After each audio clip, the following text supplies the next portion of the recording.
Salut, c'est Skill Series et aujourd'hui on se retrouve pour une nouvelle vidéo.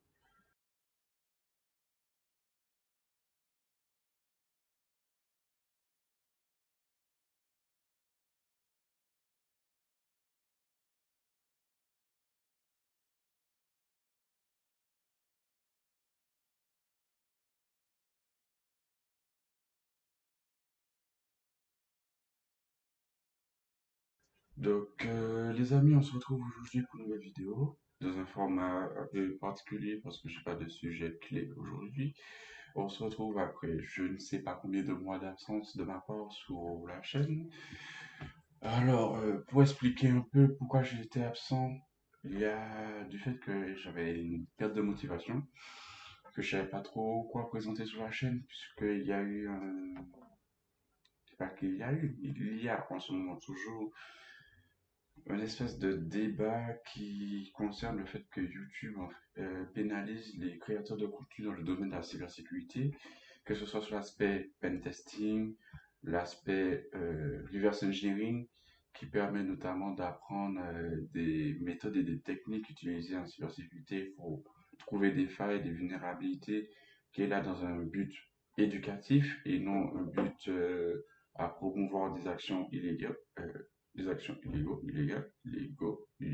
actions illégaux. Je sais pas. Et du coup, moi perso, quand j'arrive sur ce genre de thématique, je me dis, je sais pas quoi présenter. Je vais pas vous présenter une vidéo sur laquelle je vais être sur un laboratoire virtuel que je vais attaquer, montrer comment faire et ainsi de suite, sachant que je n'ai pas envie de promouvoir les actions illégales. Bref, je ne sais pas comment vous allez me pardonner. Par conséquent, moi, j'ai pas envie de voir ma vidéo strike, ma vidéo supprimée. Et avec le manque de motivation que j'ai eu ces derniers temps pour la chaîne et mon travail, actuellement, c'était assez compliqué de trouver un rythme assez correct pour pouvoir avoir le temps d'enregistrer les vidéos pour moi. Sachant que le week-end, j'essaie de profiter au maximum pour être décroché des écrans et avoir des activités autres que informatique pour avoir des moments de détente et vraiment me reposer un maximum que possible. Je tiens à prévenir que je vais faire ma rentrée la semaine prochaine. Qui dit la semaine prochaine, alors j'enregistre la vidéo le dimanche. Dimanche combien? Dimanche 3 octobre. Je pense que la vidéo va sortir soit aujourd'hui, soit dans la semaine prochaine, le samedi prochain. Donc, je vais commencer sûrement la semaine, si c'est la semaine prochaine, donc le 10 que vous recevez cette vidéo, ça veut dire que le 11, je commence mon cursus en cybersécurité. Et du coup, je pense que je serai beaucoup moins présent parce que là, il y aura les périodes d'examen, et ainsi de suite. Donc, je serai beaucoup moins présent sur la chaîne. Je m'en excuse par avance. Mais je vais essayer quand même de préparer des sujets, des thématiques afin de pouvoir être au mieux à ce niveau-là pour la suite et voir quel type de sujet je vais préparer davantage. Je sais que je vous dois une vidéo sur le parcours, le cursus, donc on va la faire dans la foulée. Donc au moins vous savez pourquoi je ne faisais pas de vidéo. Maintenant nous allons passer à la vidéo. Donc je sais pas combien de minutes j'enregistre. Ah non, ça fait 3 minutes donc ça va. Donc aujourd'hui je vais vous présenter un peu mon parcours et vous expliquer tous les tenants, enfin on va espérer, tous les tenants de la... Tous les tenants de la quoi? Non, mais c'est toujours en live indirect, j'ai toujours un problème. Je répète le texte et tout, ce que je préparais, ça passe propre et tout. Tu allumes la caméra, tu regardes la caméra et boum, déstabilisé. Donc, on va commencer par l'étape initiale du bac. Alors, j'ai fait une première S. Je précise pourquoi je parle de la première, parce que je fais une première S, mais je n'ai pas continué dans ce domaine-là. Parce pour faire l'informatique, il aurait fallu attendre la partie terminale S et option d'ingénieur. Sauf du SI, je sais plus, mais cette option apparaissait et c'était une option que tu n'avais pas souvent. Et la théorie est bien, mais j'aime bien la pratique. Donc, ce que j'ai fait, c'est bifurquer. grâce à ma prof principale. En terminale STI 2D, où là, il y avait théorie et pratique. Et en fait, c'est le même programme que la S, voire un peu plus spécialisé dans certains domaines et un peu plus poussé dans d'autres aussi. Donc, qui m'a permis de pouvoir apprendre pas mal d'éléments d'informatique, tels que le réseau, ce qui a été vraiment mon kiff, d'apprendre les masses de sous-réseau, calculer en binaire, hexadécimal, octal. Bon, le octal, c'est pas trop mon kiff, mais si c'est du binaire, hexadécimal et du décimal, pour moi, c'était vraiment le kiff de savoir calculer ça de tête et ainsi de suite. Donc, du coup, j'ai continué par la suite en BTS SEO, donc système d'information de l'organisation, si je ne me trompe pas. En spécialité système réseau, bien évidemment, à la base, les devs, enfin, en BTS, il y avait deux spécialités, dev ou système réseau, et moi je suis allé au système réseau, parce que je kiffe le réseau. Le système, j'aime beaucoup, mais ça dépend jusqu'où, en fait. Je commence à me dire que j'aime moins le système. J'aime moins le système que le réseau, ça c'est sûr et certain, mais je commence de plus en plus à me dire le système, je sais pas, mais ça m'énerve. Donc, du coup, à l'issue de ce BTS, j'ai fait un titre de web design et infographie, parce que j'aime le développement web. Et qu'à cette époque où je faisais mon BTS, je faisais la compétition de jeux vidéo. Donc, pour moi, ça a été un tremplin pour m'insérer dans un domaine professionnel lié à l'e-sport. Donc, après ma carrière de joueur semi-pro, pro, ainsi de suite. Et par la suite, ce que j'ai fait, c'est j'ai voulu vraiment me concentrer sur ma partie professionnelle dans le domaine informatique. Et à l'issue de cette formation, quelques temps après, j'ai commencé à travailler en tant que technicien bureautique, donc technicien informatique. Et mon principal travail était le support utilisateur. Donc, dès que l'utilisateur appelle qu'il envoie un ticket. Pour ceux qui vont faire informatique, quand vous allez devoir gérer des incidents, demandez un ticket. C'est très important d'éduquer l'utilisateur à faire un ticket parce que sinon, il vous appelle, vous interpelle au milieu d'une intervention et il faut que vous vous rappeliez que vous avez fait un truc à faire parce que la personne n'aime pas faire un ticket. Donc, un ticket, c'est une demande d'incident afin que tu puisses la traiter, et puis ça permet aussi de vous de justifier votre travail auprès de votre hiérarchie, de vos supérieurs et tout, de voir à quel point vous pouvez être efficace et ainsi de suite. Donc, support utilisateur, pas mal de projets, gestion des prestataires qui venaient au sein de l'entreprise pour gérer des actions que nous avons commandées ou demandées. Et à l'issue de cela, je suis resté au sein de cette entreprise pendant 14 mois. Et pendant que j'étais dans cette entreprise, j'avais déjà l'envie de reprendre mes études parce que ce que je voyais, c'était bien, mais je voulais être au niveau au-dessus. Et j'avais toujours voulu faire une licence et m'arrêter au niveau de licence pour faire un bac+3. Et puis je me disais que j'allais m'arrêter après bac+3. Donc j'ai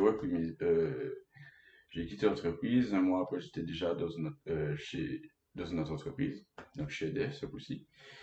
Et là, j'ai fait mon alternance, j'ai fait ma licence. C'était une licence informatique générale. Donc on fait aussi bien du réseau que du développement, mais je trouve que le programme était beaucoup plus axé développement que système réseau.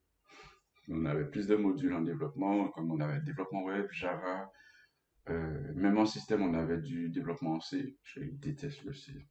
Je n'aime pas le Java. Java, vu ce qu'on a fait, j'aime pas le Java. On avait des bases de données, mais voilà, il y a des éléments que j'aime pas trop. Base de données, j'aime pas spécialement ça. Surtout quand ça devient les requêtes un peu plus complexes et tout. Du moment que tu dis select étoile from, mais tel truc c'est bon, mais dès que tu commences à parler into URL, je sais pas quoi, j'aime pas. Non. Et du coup, j'ai obtenu ma licence. Et après ma licence, j'ai continué à travailler au sein d'EDF pour gérer un projet. Non, alors, au cours de ma licence déjà, quelles étaient mes tâches? J'avais du support utilisateur, j'avais aussi du développement web et gestion de projet aussi. Donc, développement web, j'ai développé une application web pour dématérialiser les demandes de stage au sein d'EDF Martinique. Bon, l'application ne tourne pas actuellement au sein de l'entreprise pour de multiples raisons que je n'évoquerai pas ici. Et il y a aussi le fait que je faisais la gestion de projet, donc je gérais des projets, j'étais sous des projets en tant que chargé de projet, et puis je devais faire en sorte que le projet soit mené à bien. J'étais la ressource sous ces projets-là. Et à l'issue, on m'a pris en intérim parce que je voulais continuer finalement en fait à faire mes études pour faire un master. Et du coup, on m'a pris un an, on va dire un an à peu près. Donc pendant la première crise sanitaire, j'étais chez Dev, donc je me dis merci Seigneur qui m'a permis d'avoir quand même cette ressource parce que ça me permet aussi de faire davantage d'économies, pouvoir partir et ne pas être à la rue, ne pas être en manque de moyens et savoir aussi que j'allais pouvoir avoir mes allocations chômage assez rapidement aussi. Et du coup, ça m'a permis de vraiment rebondir, de pouvoir partir et d'aider un peu ma mère aussi en passage euh, et d'être un peu plus serein sur cet aspect. Donc, ce qui s'est passé, une fois arrivé ici, j'ai pris à peu près 4 ou 5 mois, je sais même plus combien. Je suis arrivé en septembre, j'ai signé mon alternance en février, j'ai commencé en mars. Donc, décembre, enfin, septembre, octobre, novembre, décembre, janvier, février. Ouais, je suis resté 6 mois, 7 mois au total sans travailler ou quoi que ce soit. Pas mal de démarches à faire pour trouver une alternance. C'est le parcours du combattant de trouver une alternance. J'avais beaucoup plus de facilité à trouver des CDI que trouver une alternance. C'est incroyable, mais vrai.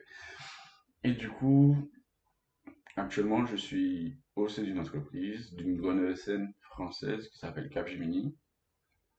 Je ne sais pas si j'ai dit la première entreprise, bref. Chez Capgemini, et chez Capgemini, je suis administrateur système réseau et sécurité. Ou encore, comment dirais-je, je suis un... mon titre, je dis administrateur système réseau parce que comme je n'ai pas encore mon diplôme, je peux faire que comme ça, mais sinon, je occupe plus un poste d'ingénieur système réseau sécurité. Donc, mon but, c'est de mettre en place une infrastructure système. Je suis aussi d'une équipe de développeurs. 100% développeur, je suis le seul infra. Enfin, le seul infra. J'ai mon responsable technique direct qui est un peu infra, mais il fait infra et développement. Donc, du coup, lui, il est un peu plus transverse. C'est plus la personne qui va permettre de synchroniser l'infra avec les devs et d'avoir des communications sérieuses, de gérer certaines informations que moi j'ai en ma possession, que le chef de projet lui dicte, et ainsi de suite. Donc on a différents intervenants. Et donc du coup, comme je suis en alternance actuellement, je fais master en sécurité, sécurité digitale, en sécurité informatique. Et le titre de mon master s'appelle Master spécialisé expert en sécurité digitale. Alors digital, c'est un terme marketing. Et en fait, bref, je ne vais pas revenir sur le terme marketing que les marketeurs ont voulu utiliser pour ce diplôme, mais en fait, j'aurais préféré entendre expert en sécurité du SI. Parce que si SI, c'est système d'information et c'est ce qu'on fait techniquement. Donc, bon, voilà. Donc, je voulais commencer, j'étais en prépa de mars jusqu'à, on va dire maintenant, j'étais en prépa avec les bac plus 4. Bon, j'ai terminé ma prépa en juin. En juillet, je sais même plus. Je crois que c'était en juillet que j'ai terminé ma prépa. D'autres éléments de ma classe étaient juste prépa jusqu'à septembre. Donc moi, je vais vraiment être sur mon programme, mon cursus que j'attendais depuis un petit moment à partir d'octobre. Et il faut savoir que je suis en continu, c'est-à-dire que je fais un module et à la fin du module, je passe l'examen. C'est comme pour ma licence, donc du coup, je suis pas perdu, ça, je connais le rythme. Bon, là, c'est des modules qui sont beaucoup plus courts et beaucoup plus intenses parce que c'est des modules qui durent une semaine ou 2 semaines. Donc là, c'est vraiment assimiler, travailler, examen. Et donc, je me sens prêt pour cela. Il faut dire que je me mets plus trop la pression par rapport à avant, mais ça me permet de mieux gérer ce que j'ai à faire et c'est vraiment, vraiment pas mal. Et du coup, voici, ça c'est mon parcours professionnel. Il y a eu, je vais pas vous raconter des petites histoires entre-temps, de, les anecdotes entre chaque passage. Je vais le faire dans une prochaine vidéo. J'espère que la vidéo a été assez fluide par rapport à d'habitude et que là j'ai vraiment pris le temps de parler et d'articuler suffisamment. C'est un exercice que je fais.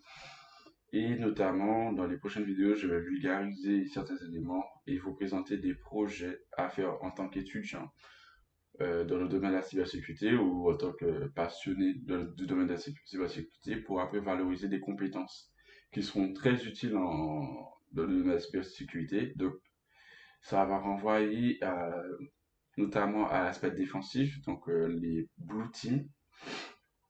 Et si vous avez vu une de mes précédentes vidéos où je parlais des différents métiers de la cybersécurité, enfin les différentes équipes, notamment Blue Team, Red Team, Purple Team.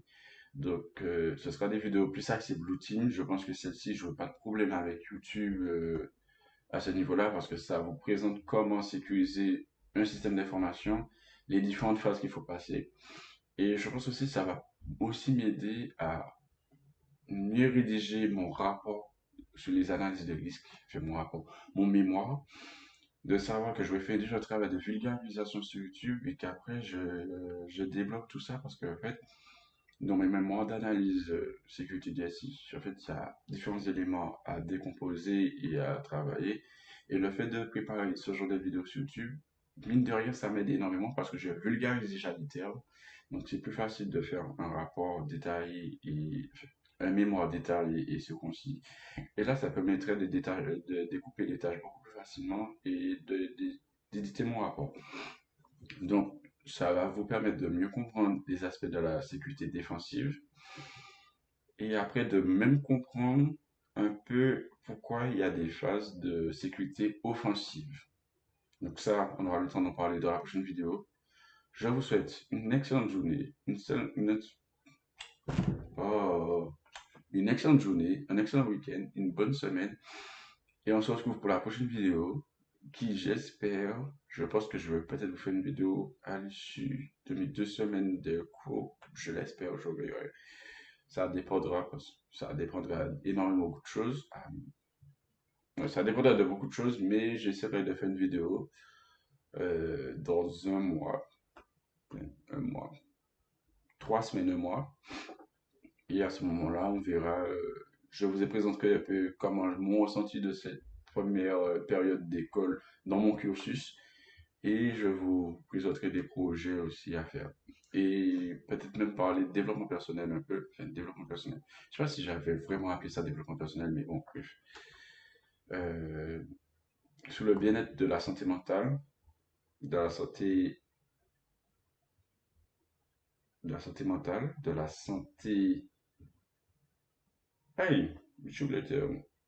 Bref, de la santé spirituelle, voilà, je cherchais le terme. Je sais pas pourquoi j'avais du mal avec ce terme aujourd'hui. De la santé spirituelle et vraiment vous présenter pas mal d'éléments. Donc sur ça, je vous dis un excellent week-end, une excellente semaine et je vous dis à la prochaine. Tchuss.